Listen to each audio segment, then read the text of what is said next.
Hello, all. What's going on, guys? Welcome back. Yes. We got another exciting adventure from Beachcat Cinema Corner. Yes, sir. All right. Again, like I said, we got a good one today. We actually went to go see The Flash. Yeah. Yes. So we're doing a movie review today, guys. And, definitely always I feel like it's really exciting to review the superhero movies, man. I think the Guardians of the Galaxy one was really fun to review. And Guardians of the Galaxy was good. Yeah, I'm excited to go into this one. Yes. So many of you haven't got a chance to see it. Actually, it was a pretty decent film. Yeah.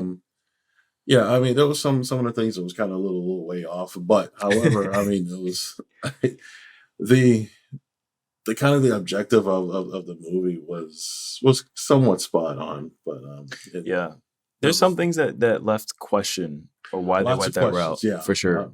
I was definitely like trying to get inquisitive about some of the things why they did what they did, or what have you. Right. I mean, one of the things is that with DC films is that I always feel like they always kind of go this darker route. I felt like they did that, which I've personally always liked about DC films compared to Marvel. I felt like there was a little bit more comedy than it's a slight touch more than I would have liked. I think Ezra's performance is very interesting because I feel like I can see the difference between Ezra, and I feel like I can see also the quirkiness of the Flash, Barry. Compared to the cartoon one. Right. Yeah. Because Barry's always been the comic, the comedic side of all the superheroes and whatnot. Ezra did he did a pretty good job on him. Yeah. I think that you also pick up the comedicness in the Justice League cartoon. You pick up Barry's comedy aspects about himself, but I think Ezra's got some different interesting quirks about him as an actor, which I feel like there were. So I feel like there were different points. So one of the things my acting coach talks about is sometimes when we talk, we speak, sometimes higher up here and sometimes lower down here. Right. And he talks about upper reservoirs and lower reservoirs. Mm-hmm. I thought it was very interesting on how you could hear his voice just fluctuate. I don't know. I've never picked this up in a movie before, but it was really interesting to hear his voice fluctuate. Right. And just sometimes I felt like he was just in and out of different characters as both Barrys. It was something really unique about it. It was interesting. It's funny you mentioned. In fact, and I like this scene when the other Barry, when he goes into the past or the alternate. The older one or the younger one? The younger one, right? And then how he was telling himself, it's like, oh my gosh, I mean, how annoying you are, right? He's giving his own self like the deal, like saying, this. You're outrageous. You're crazy. You did this, and then it's like, you're pretty much talking to yourself. And then, which is funny because in the Batcave, the older one gave the younger one that same lecture. Yeah, remember? Yeah, early in the movie. Yeah. I think some of the things that I necessarily particularly didn't like about it. So I know a lot of people online that have seen it were talking about the CGI about the film looked like it was not fully rendered. Now, in the Speed Force, like when they were in that bubble and they kind of were stopping and you could see the different timelines happening around them, I could, in some instances, understand why they went that CGI route there to kind of particularly show that these are moving at such a fast rate through time that people aren't fully rendered, like our physical 3D form isn't fully rendered. Right. But I feel like the CGI just looked very, very under-rendered. I feel like some of the actors, in all honesty, my thoughts, they could have just hired them. Like you could have just brought Nicolas Cage in and whatnot. Maybe they didn't want to do it. I don't know. But the CGI could have been a lot stronger for it. I think where the CGI faltered heavily, in my opinion. So normally when you have someone being a double for another actor because they're playing themselves, so you had two Barrys. So obviously they're going to take Ezra and have him do the same performance twice, and then they're going to on the body double, they're just going to CGI his face on it from the second performance. Right. But there were so many scenes where you could see that it looked like his face wasn't fully done rendering. Whenever I was sitting next to you're showing that part. It's like, I looked at it. It's like, he's right. It's like, this come up like this still wasn't like quite rendered yet. Yeah, and it wasn't even just during fight scenes. Like when both Barrys and Kara were talking, Supergirl were talking in, I believe it was Bruce's house. There were scenes where they looked like they were just standing there talking, and all three of them looked like they were CGIs that hadn't fully rendered yet. Mm-hmm. And it's very, very noticeable. I mean, you kind of got to have an eye to point it out, but it's right. Very, very noticeable to see that it's almost like, why didn't they fully finish the rendering for such a a big box office film. Right. But so, yeah. If you guys, if those of you who have seen it already, write your comments on that. Say what you think about that particular scene. And what's interesting too is that I think I might have sent the video to you, but there was a video of a guy on TikTok talking about normally when superhero movies do CGI, there's almost a bidding war between CGI creative companies that are bidding, I guess, to get the best rate for like the lowest quality CGI. I don't know if that's what happened, but yeah, I mean, even General Zod, man, he looked like someone had just stuck like an AI head inside of a suit and just went with it. Like I didn't fully feel like there was a lot of a person in there, honestly.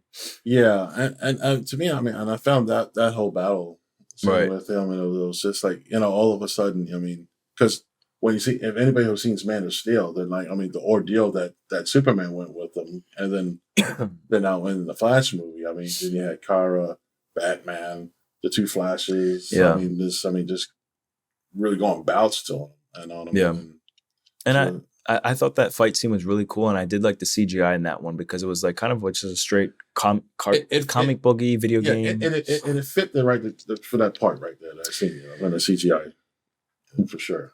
Yeah, I do wish that that there was more to get out of General Zod. I feel like one of the things superhero movies have been really good at doing is making villains feel bigger than life, because again, they're always stomping on life. And I didn't get that from General Zod because it's like he was the main villain, but the fight then switched to the Demon Barrier or whatever, the Time Spectre or whatever you want to call him, Black Flash, I think it might have been called, or something. I wish that there was a little bit more of a build-up for Zod and just more of him. I do wish that there was more of a little bit involvement with Supergirl. I like the actress. I love the haircut on her. She looks such a badass, man. Yeah, she did a phenomenal job playing Kara. She really did. She really. I would definitely like to see her in a Supergirl movie by herself. Yeah, I would go see it. I don't know. We had a discussion on our last, actually, our very first episode that we were talking about the trailer review of The Flash, and how different Kara looked than any other normal. Blonde hair, which they showed in the CGI, yeah, they showed it, man. But I mean, I thought it looked pretty. I think she did a really good job. I think she looked cool. Oh yeah, yeah, she looked awesome, man. I was a fan. And me personally, I love it when Michael Keaton came back playing as Bruce Wayne. That was a good. Yeah, that's a pretty cool scene, and how. Yeah, he's got this just really super. Lets everything go. I mean, like, all this long gray hair. That I like the most. I like that that image the most because he's always super clean cut. Yeah, and then I mean, he really let himself go because there was no Alfred in his timeline. Or I mean, there was Alfred, but I think Alfred passed on and whatnot. And he was pretty much by himself, Yeah, and just to see the old Batmobile again. Yeah, but what I really love was the new Batwing. Because on the first Batman, the Tim Burton's Batman movie '89, when the Joker shot down the Batwing, and I think that's when. I guess, but I'm pretty sure that when Bruce Wayne went back and redid and reinvented the new Batwing. And that's right. Again, that's the way how it looks, in the Flash movie 2023. And I think it looked really pretty cool. Right. Yeah, I thought it was really cool too, and I thought it was cool where he was in that pod and the ship was moving around it, like when it was rotating. Yeah, that was so cool. Oh my gosh, that would. Yeah, that was awesome, man. That was really cool. Really cool. Yeah, I like the cameo of George Clooney. That was cool. Yes. I liked it in all the parallel universes with all the different Supermans, and the Batman. But if they'll say the only one that never changed, well, because it was Aquaman. Yeah, and that's what if anybody who well, they can't change him because Aquaman 2 is still coming out. That's the last one of this world. Yeah. Correct. But yeah, especially I love it when the scene like Christopher Reeve and then Helen Slater reprised it. Well, I mean, even though it was CGI, like Superman, Supergirl, I thought that was actually pretty cool. What else was there? Well, I felt that even speaking about the Aquaman thing. I mean, again, like it's such an underwhelming credit cutscene to see Aquaman there knowing that this is the end of it. You know what I mean? Yeah. I mean, we all love Jason Momoa. I mean, we all are always going to be attached to the original cast from Zack Snyder's world. But it's just such an underwhelming feeling to know, like, man, we've got one more film and then this whole thing is done. I know. Yep. And then who knows? It'll jump onto the next universe of all the new DC, all the actors in the DC. Yeah. And maybe that's when he wants to. Maybe that's why he wants to wait till 2025 to release the movie, because he kind of wants some gap time to let that world. That's the old one pass and the new one start. That's a possibility. Yeah. In itself. Yeah. Mm-hmm. Let's see what else. What else was good? I find it was kind of a little over the top when the scene when the hospital building exploded and all the little babies fell out. Yeah. Oh my god. That was a little over the top for me. I was okay, but I mean it definitely was, because I mean I don't think that I've seen any movie before go to the point of a baby's almost dying like that. But I mean you're like saying, and to yourself you're like oh my gosh, so what's it gonna have? So yeah. But although like the babies, they look like they're just. They don't know what's going on, and one was told stuff like.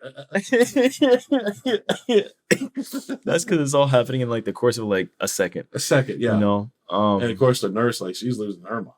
It was funny when she screamed at him. So flashes of like finds a gurney, like he's lines him up, and he pulls the one baby out of the microwave. I'm like, what the hell? Yeah.